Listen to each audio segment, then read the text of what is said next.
Thank you so much for attending my presentation, a rather cooking tutorial on how to make a good wallbreaker, and before we can get into the recipe, we need to learn what a wallbreaker is.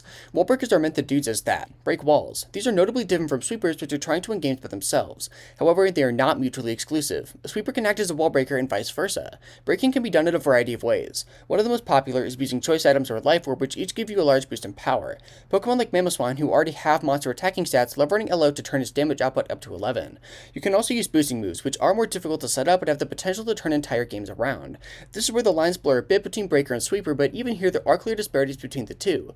For example, Cortana likes to run Sword Stance, threatening everything in the game even with resisted attacks, but after taking a knockout, it's very susceptible to fast special attackers, making it difficult, albeit not impossible, to sweep entire teams. So what makes a wallbreaker good? Stats are obviously extremely important. It doesn't matter what else you have if your attacking stats are each 50, but arguably more important is speed. You have to be able to actually hit your opponent, which can become much more difficult with a low speed stat. Many unsuccessful breakers suffer from this problem, one of the most prominent examples being Crabominable. It's really strong and has good coverage, but it's too slow and frail to actually throw off these attacks. The crab's weakness spread and typing is worsened by sub 80 defensive stats, and while that could be negated with some speed, it's stuck behind pokes like Tinglu and Iron Hands.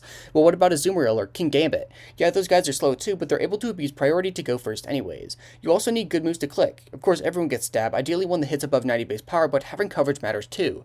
For example, when Xurkitree's already shallow move pool lost in power, it became very difficult for it to hit everything it wanted to. Finally, we can get into our recipe. Feel free to pause if you'd like to read, but I'm going to explain each step as well. To begin, you need to iron out the basics. First is the most important step. Choose your stats. You have about 550 points to work with, so distribute them how you see fit, but take care not to invest everything into just one area.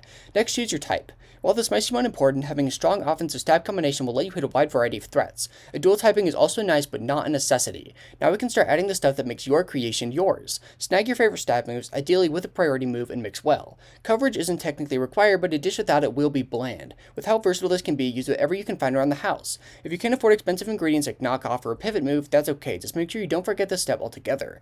My personal favorite step is the ability where we get to be the most creative. What kinds of coverage and stab do you have? What typing? What stats? Try to choose something that can synergize with the rest of your dish. Good candidates for beginners are adaptability and huge power, but don't be afraid to get wild. Finally, we have to make sure that it's not going to get banned. Take a close look at the current overused metagame and tone down your creation. We don't want to make another Excalibur.